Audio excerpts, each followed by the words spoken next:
Hola, buenas tardes, ¿cómo se encuentran todos? Bienvenidos una vez más a nuestro programa El Club de los Millonarios. Mi nombre es Oyuki Samaniego y estoy muy contenta de tener como invitado al doctor Daniel Aceves Villagrán. ¿Cómo se encuentra, doctor? Bien, con mucho gusto de saludarte y sobre todo un privilegio de compartir un tema tan apasionante como es el deporte y la cultura física. Porque no solamente ha sido exatleta olímpico, sino que también ha ocupado diversos cargos públicos, ¿cierto, doctor? Efectivamente, hemos tenido el privilegio, sobre todo, de ser parte del deporte olímpico a nivel de nuestro país y también representándolo. Y una vez concluida nuestra etapa como deportista, pues hemos también tenido la oportunidad de ser servidores públicos y actualmente pues desempeñarnos en la Fundación Alfredo Harpelú para el deporte. Ok, les voy a leer un poquito de su biografía para que lo conozcan un poquito mejor. Fue medallista de plata de los Juegos Olímpicos de Los Ángeles en 1984 en lucha grecorromana. Ha sido galardonado por el Gobierno de México con el Premio Nacional del Deporte en 1984, 2011 y 2017. Preside la Asociación de Medallistas Olímpicos de México y la Asociación de World Wrestling America. También es autor de los libros Luchando por una medalla olímpica, Visión histórica y antropológica del deporte olímpico en México y de medallistas olímpicos, mujeres y hombres, con más proyectos que recuerdos. Su más reciente obra, intitulada Programas de transferencias monetarias condicionadas a la interrupción del ciclo intergeneracional de la pobreza, deriva de la compilación de diversos estudios e investigaciones inherentes a su reciente cargo en el servicio público. Actualmente dirige la Fundación Alfredo Harpelú para el deporte y por más de 35 años ha sido servidor público de carrera, que nos hablará con sus propias palabras acerca de lo que representa o de lo que representó primero para usted en sus inicios ser un atleta olímpico. ¿Cómo fue que usted llegó a ser atleta olímpico? ¿Lo quiso desde siempre? Si no, por favor, háblenos un poquito también de la trayectoria de su padre, ¿no? Supongo que de ahí nació todo. Efectivamente, Yuki, muchas gracias por la presentación. Es para mí un privilegio el poder tener este contacto contigo, con todo el público que sigue esta emisión, y creo que lo que señalas es importante. Muchas veces aprendemos mucho de lo que vivimos en nuestras casas, y mi caso no es diferente. Mi papá fue luchador profesional de la década de los años 30, 40, 50 y parte de los 60, y luchó con el nombre de Bobby Bonales. Y yo siendo niño todavía me tocó la posibilidad de verlo participar en la Arena México, en la Arena Coliseo y sobre todo en algunas arenas de la periferia, en donde yo teniendo escasos 4, 5, 6 años, pues me tocó verlo enfrentar todavía al Santo, a Blue Demon, en ese entonces al Murciélago Velázquez, a Gori Guerrero, una serie de personajes de la lucha libre de esa etapa de oro, y que influyeron en la expectativa que tuve como niño junto con mi hermano Roberto de querer ser luchador. Ya al paso un poco de los años buscamos esa oportunidad en el Centro Histórico de la Ciudad de México, en el Deportivo Guelatao, y hoy nos encontramos con una realidad diferente. No había un ring, no había capas donde se practicaba la lucha, sino era el deporte de la lucha olímpica. Entonces, como consecuencia, nos apasionó que a estos deportistas les hacían primero ser atletas, los ponían a entrenar con pesas, a hacer gimnasia, a hacer natación, a hacer técnicas de lucha, y eso yo creo que nos cautivó de manera muy importante. Adicionalmente, yo tuve a los 7 años hepatitis, entonces en esa etapa se detuvo mi crecimiento, incrementé mi peso corporal y llegué yo a los 11, 12 años siendo un niño gordito. Y cuando inicié la práctica del deporte empecé a bajar de peso y esa fue una gran motivación. Por eso hoy en día que tenemos un problema de salud pública muy importante de las enfermedades no transmisibles, muchas de ellas generadas por la inactividad física, por la obesidad y el sobrepeso, yo soy claro ejemplo de lo que puede transformar tu cuerpo, tu vida, tu esencia, el poder tener la posibilidad de activarnos físicamente.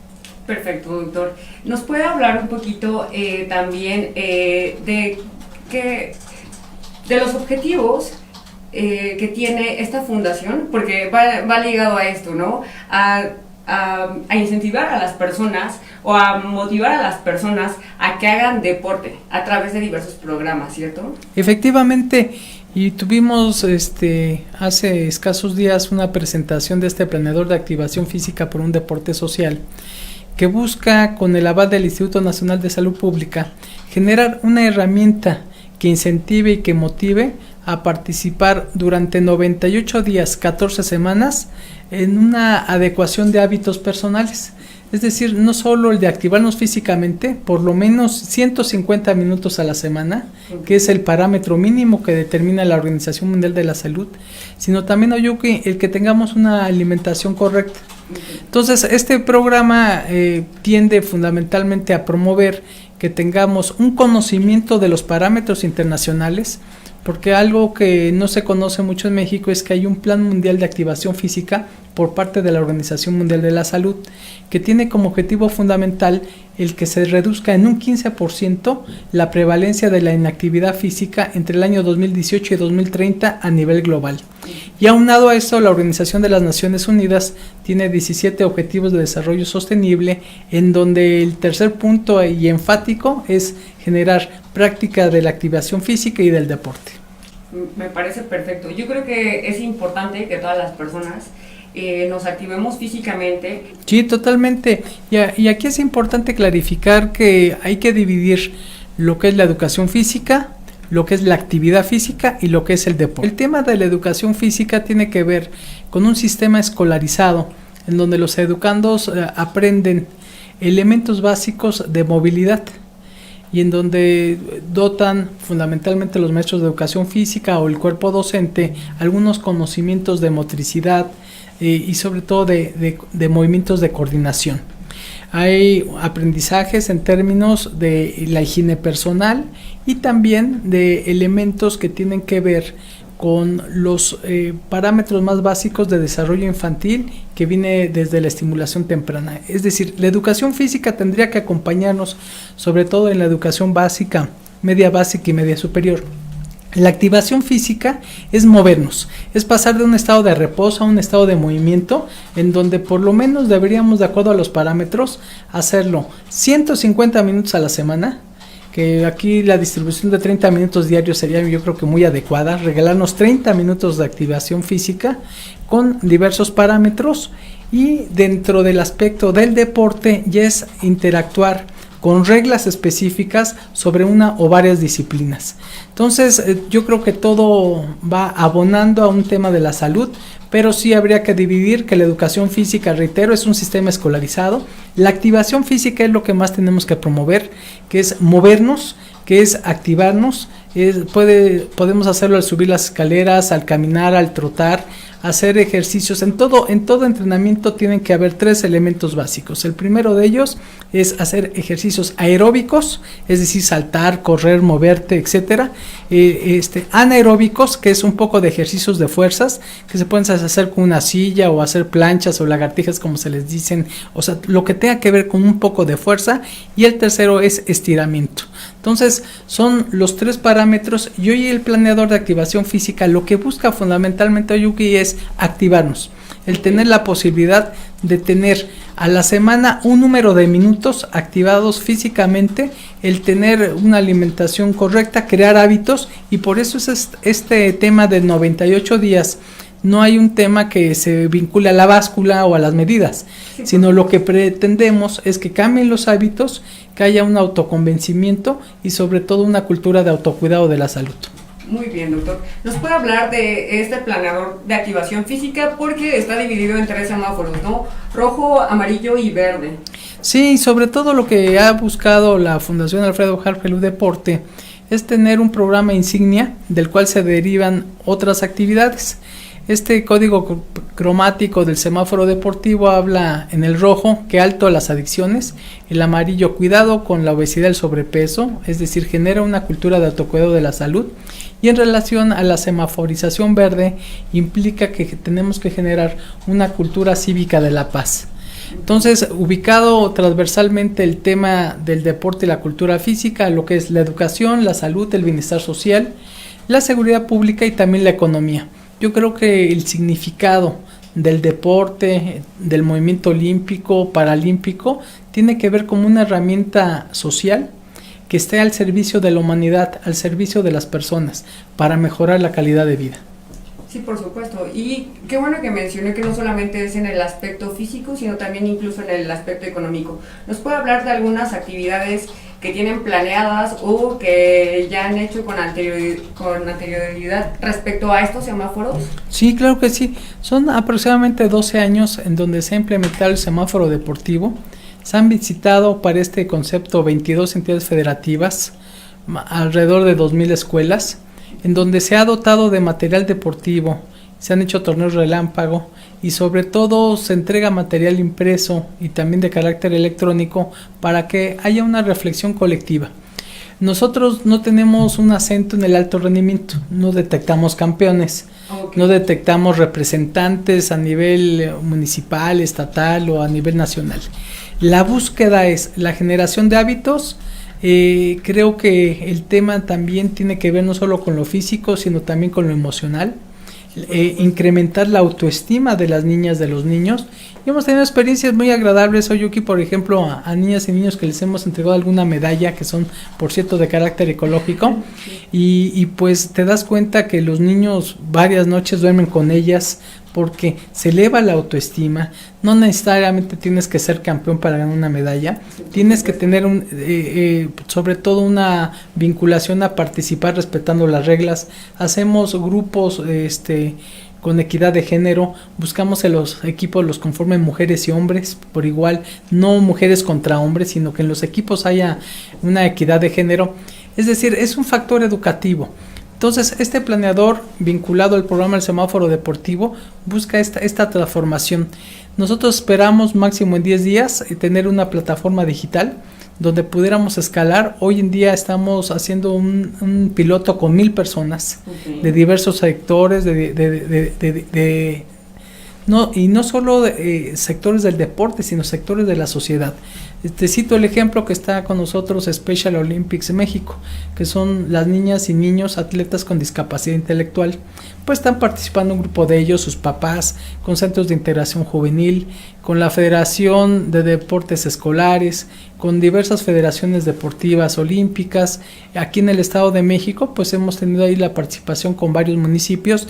Y bueno, estamos ciertos de que estamos en una realidad pandémica en donde la actuación ha tenido que cambiar. Tenemos que tener una capacidad de aclimatación a todo este contexto, pero no por eso vamos a dejar a un lado una necesidad fundamental, que es la de activar físicamente a las niñas, a los niños, a los adolescentes, a los jóvenes y a la población abierta.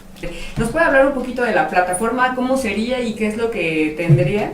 Sí, claro que sí. Nosotros vamos a buscar que a través de la página de la Fundación Alfredo Jaro Gelú para el Deporte, que es con las iniciales FAHH Deporte, ahí dentro de escasos 10 días vamos a tener una plataforma que va a incorporar todo lo que el impreso manifiesta con los códigos QR para tener referencia con el Instituto Nacional de Salud Pública, sobre todo para el tema de la alimentación correcta, y adicionalmente una serie de rutinas de ejercicios. Hoy en día, con la alianza que tenemos con Mexicanos Activos, tenemos un sinnúmero de rutinas para intermedios, avanzados y principiantes, pero también ya vamos a incorporar una serie de videos en donde, de acuerdo a tu circunstancia personal, puedas ver rutinas de entre 30 y 40 minutos que tú puedes ir generando en el transcurso de estos 98 días. Entonces, esta plataforma se está adecuando, pero nosotros hemos querido y tenemos un sentido de urgencia, porque si nos esperábamos a que estuviera todo, pasan las semanas, pasan los días, nosotros determinamos, tenemos ya el planeador en físico, impreso, trabajemos con 1,000 personas, trabajemos en un programa piloto que también nos condense en una serie de experiencias y que nos aleccione, porque es inédito. O sea, es algo tan sencillo y como yo digo coloquialmente, no inventamos ni la rueda, ni el fuego, ni mucho menos, pero es tan sencillo que nadie lo ha elaborado, porque además es un acompañamiento personal. el reto es contigo mismo, no es con nadie más. Sí, Entonces tú con tu planeador le das seguimiento a tus actividades, vas haciendo las anotaciones. Si a ti te interesa el tema del peso, pues lo vas anotando, si no, no.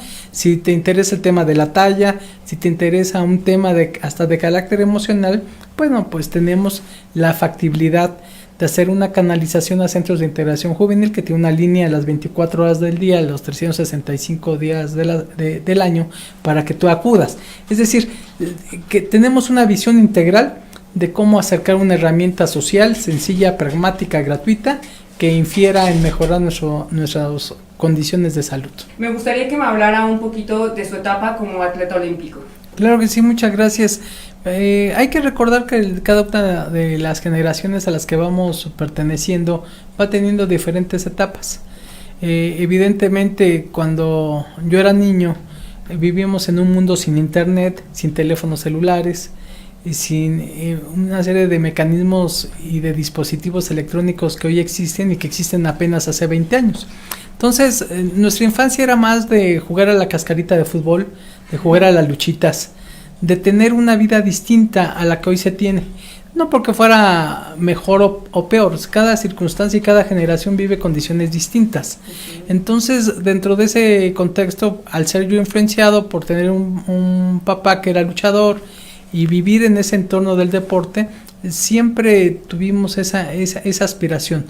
Muchas veces, lo veía ayer en una película, decían que los hijos se pasan la mitad de la vida queriendo ser con los papás y la otra segunda mitad queriendo no ser como ellos. Entonces, pero al fin y al cabo creo que siempre impera el ejemplo, impera lo que ves cercanamente. Yo creo que eso es algo que influye bastante. Entonces hay mecanismos que debes de aprender, otros desaprender, y modelos que imitar y otros que rechazar, como todo, ¿no? En la imperfección que tenemos como seres humanos. Entonces yo creo que a mí me tocó mucho el ver los Juegos Olímpicos de Montreal 1976, donde Nadia Comaneci fue la reina de los Juegos, una rumana gimnasta que fue la primera en sacar un 10. Perfecto. Donde Daniel Bautista de México ganó una medalla de oro en caminata de 20 kilómetros, Juan Paredes una de bronce en boxeo, se ganaron 2 medallas, y a mí me inspiró mucho ver los Juegos Olímpicos. Entonces me acuerdo que junto con mi familia, mis hermanos, mi hermano Roberto, mi hermana Norma y Cristina, vivíamos en el Estado de México, en el municipio de Chimalhuacán. Entonces vivíamos en un lugar donde había una granja. Entonces en ese episodio tenemos la vivencia de organizar nuestros minijuegos olímpicos porque los habíamos visto en la televisión. Pintábamos las monedas de 20 centavos, que hoy pues ya nadie las conoce, y porque quienes nos escuchan son gente muy joven.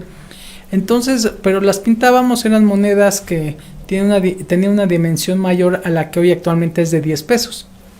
Eran así como bronceadas, y nosotros las pintábamos de oro, plata y bronce y hacíamos nuestras ceremonias. Entonces yo creo que cada quien va teniendo aspiraciones, sueños. Reitero, hay algo que te toca en la infancia, en la adolescencia, en la juventud, hay algo con lo que te conecta, que te inspira.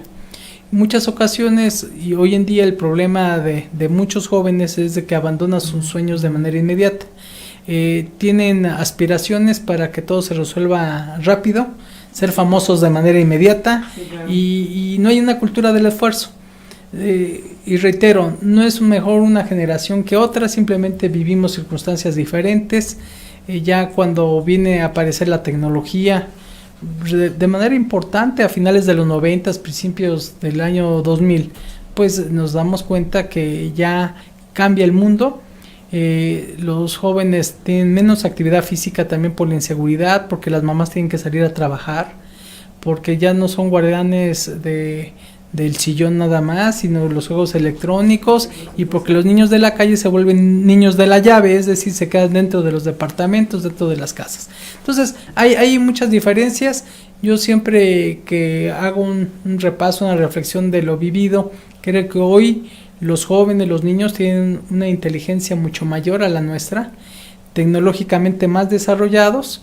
Creo que tendríamos que combinar las habilidades de las generaciones anteriores con las presentes, pero en las dos tiene que coincidir, o en las 3 generaciones, dice que cada generación dura 25 años. Entonces, yo creo que las 3 generaciones tendríamos que convivir poniendo lo mejor de cada una para poder hacer un mundo un poco mejor. Hoy creo que las ventajas que tienen algunos ángulos las tienen de desventajas en temas sociales, económicos, de seguridad, situaciones que a lo mejor nosotros teníamos infancias un poco más felices porque deseábamos menos cosas. Me gustaría que me hablara un poquito más de todos los proyectos que tiene la Fundación Alfredo Harp Helú para el deporte. Sí, claro que sí. Y sobre todo el fundamento esencial y la visión de don Alfredo Harp es generar a la sociedad herramientas para mejorar su calidad de vida. Nosotros estamos ciertos que hoy se requieren, sobre todo adaptándonos a lo que estamos viviendo a nivel internacional y a nivel nacional y estatal, elementos que nos hagan aclimatarnos y reponernos al problema sanitario, económico y social que ya estamos viviendo. Entonces, el otorgar herramientas de activación física, el otorgar la posibilidad de que los niños se activen, de que tengan a través de sus papás, de sus hermanos, de sus tíos, de sus abuelos, mecanismos que incentiven un cambio de hábitos. Sabemos hoy por hoy, además de acuerdo a información oficial, que el incremento de peso corporal per cápita en México está siendo de entre 5 y 7 kilos. Es decir, en 5 meses la población subió mucho de peso, con lo que ya se refuerza el problema que traíamos de diabetes, de hipertensión, de cardiopatías, de obesidad y sobrepeso y de diversos tipos de cánceres. Entonces, la visión, no solo documentada, sino también con evidencia técnica y científica, es que tenemos que hacer algo como sociedad para revertir esta tendencia. Las enfermedades no transmisibles, Oyuki, hoy son la principal causa de muerte y causa de enfermedad en México y el mundo.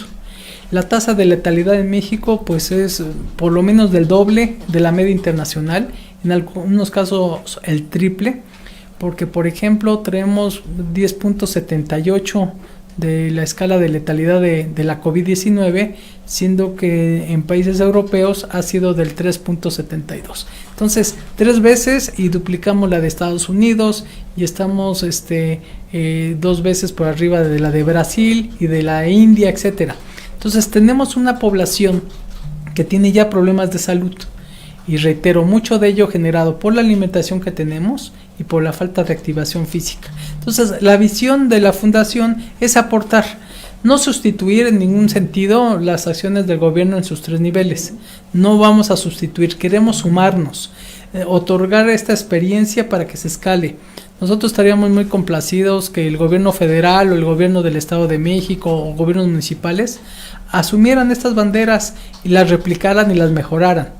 Entonces, de acuerdo a los parámetros que tenemos y los alcances económicos, materiales, de recursos humanos, lo que podemos hacer es compartir estas experiencias para que sean replicadas y los presidentes municipales, los diputados locales, quienes participan en los cabildos y los gobiernos de los estados pudieran, reitero, mejorar este tipo de conceptos, pero ya no parten de cero, sino de una experiencia pues que ha llevado una inversión intelectual y sobre todo el aval, reitero, del sector salud a nivel federal.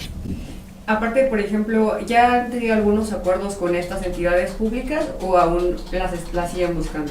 No, nosotros hemos tenido la supervisión del Instituto Nacional de Salud Pública a través de lo que es el semáforo epidemiológico y las restricciones que han habido en estos últimos 6 meses, pues hemos tenido pues un respeto pleno a lo que ha decretado la autoridad. En aquellos lugares donde está habiendo apertura estamos interactuando. Lo hemos hecho de manera mucho más sólida en la Ciudad de México y en el Estado de México, pero la apuesta es incrementar a través de estas plataformas digitales el planeador de activación física, pero también encontrar que en los programas que están acompañando este proceso vayamos no solo ratificando la necesidad de tener una estabilidad física, sino también emocional. El problema es muy grande, Oyuki, todo lo que corresponde al insomnio, a la violencia intrafamiliar, al incremento de consumo de drogas legales e ilegales, al impacto socioeconómico, creo que es un asunto muy preocupante que debe de ocupar a las diferentes esferas, incluido el sector público y el sector privado. Es verdad. Por ejemplo, como personas, yo creo que si te encuentras bien emocionalmente, va a ser más fácil que tú puedas conducirte mejor por la vida. Entonces, lo que planea también este planeador de activación física en el semáforo rojo es luchar contra estas adicciones, ¿no? E incentivar a los jóvenes para que ellos puedan hacer un poquito más de deporte, o como lo dijo el doctor Aceves, un poco de activación física y empezar a cambiar o a erradicar hábitos o a cambiar unos por otros, para que las personas, para que los jóvenes sean mucho más saludables, ¿cierto, doctora Aceves? Totalmente, y sobre todo asumiendo que no estábamos preparados como humanidad o como comunidad ni como familia a enfrentar lo que hoy estamos viviendo. Si hubiéramos platicado esto hace un año, ni remotamente sospechábamos lo que iba a pasar. Entonces yo me acuerdo que vi una nota el 1 de diciembre del 2019 en un periódico nacional, y era una de esas notas que miden 3 centímetros, que ni era una noticia importante, sino que había aparecido el coronavirus en China.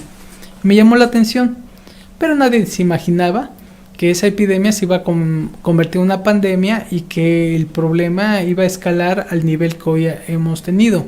Hoy nos enterábamos que en Francia está el rebrote colapsando su sistema de salud en varias provincias e incluido a algunos sectores de París, y el rebrote en España. Entonces no sabemos realmente cómo va a presentarse este escenario en los próximos meses.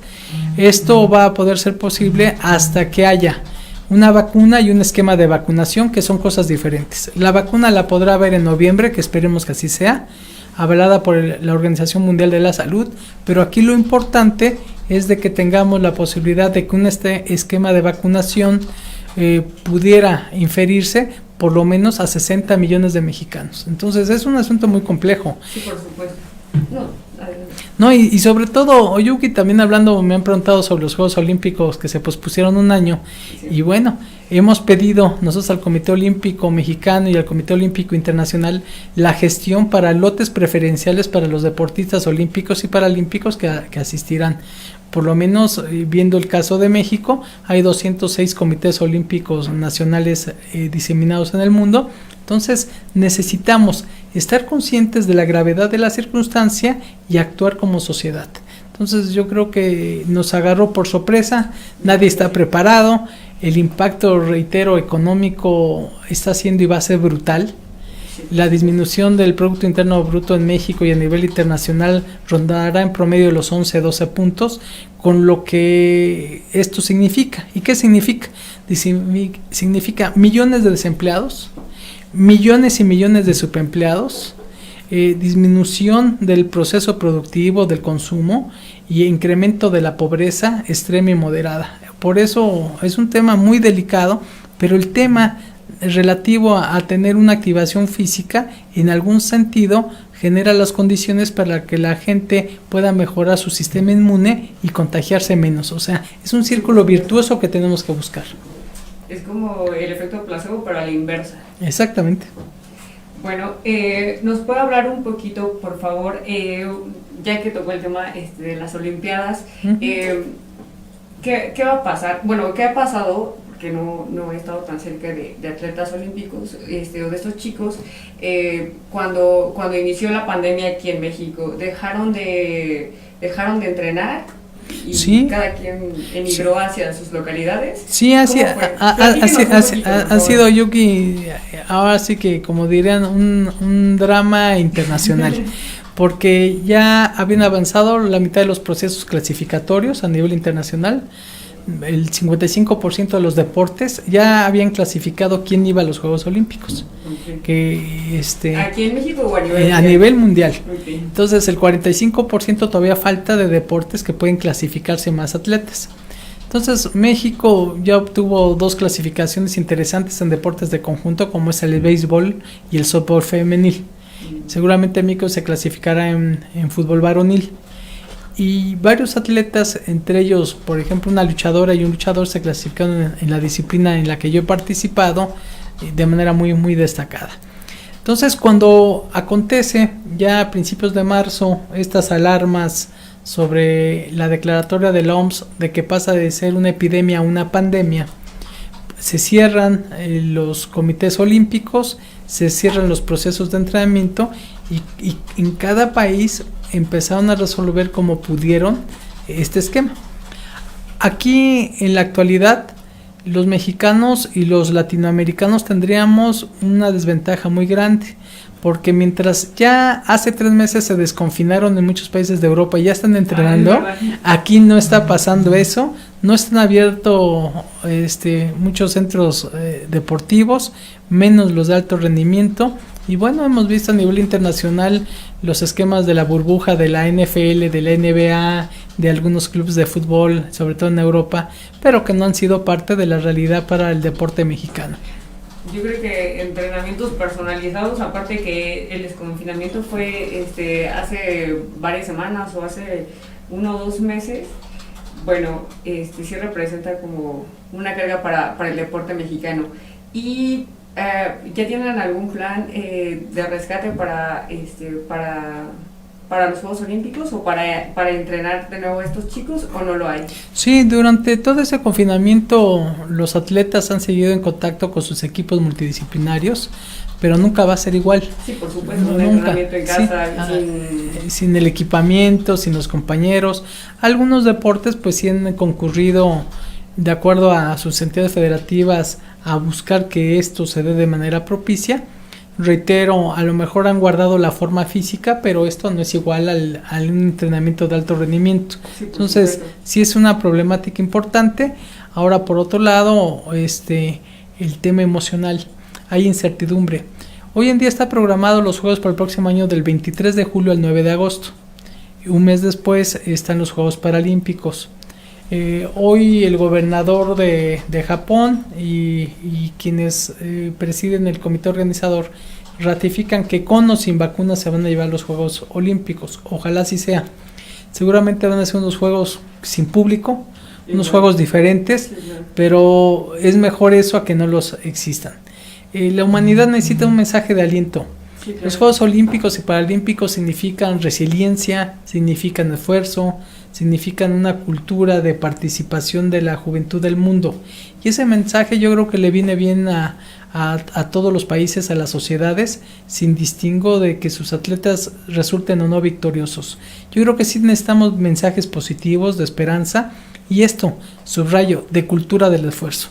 Tiene que haber evidentemente por parte de todos nosotros un esquema de resiliencia, que no es otra cosa sino sobreponernos a los obstáculos, y adicionalmente el poder descubrir en todos nosotros la capacidad de habilidades que no conocíamos y que en este contexto se ponen de manifiesto. En principio, en macro, la industria del deporte significa el 3% del Producto Bruto Internacional, es decir, miles de millones de dólares y de euros se invierten y también se comercializan en el tema del deporte y el equipamiento. Es decir, genera millones de empleos directos e indirectos, y es una industria que, por ejemplo, en el Reino Unido es más importante que la industria de los autos, por ejemplo, de la manufactura de autos, por citar solo un ejemplo. En México, sin duda alguna, esta industria del deporte todavía es incipiente, no obstante, sabemos cada vez, vemos más empresas, más marcas comercializando sus productos. Y a nivel de lo personal, a nivel de lo familiar, creo que estamos enfrentando y vamos a enfrentar circunstancias complejas. Lo que recomiendan los economistas es no tengas deudas, porque una devaluación, porque un incremento en las tasas de interés puede hacer que pierdas tu patrimonio. Yo sé que es difícil, muchas veces los bienes son para los grandes males. Entonces, de acuerdo a lo que hoy existe, tenemos que tratar de conservar nuestro empleo. Hay disminuciones en los salarios en muchas empresas. Yo creo que eso es mejor a no tener empleo. Sí, por supuesto. Y hay una serie de temas que tienen que ver con la cultura del cuidado de nuestra salud. El enfermarnos menos es gastar menos. Por eso yo no entiendo cuando en muchos lugares del mundo, incluido nuestro país, no se le quiere invertir a la prevención, al primer nivel de atención. Es mucho más cara la corrección. Si nosotros fortaleciéramos como país el primer nivel de atención, las unidades de salud de primer nivel, cambiaría mucho la calidad de nuestra vida.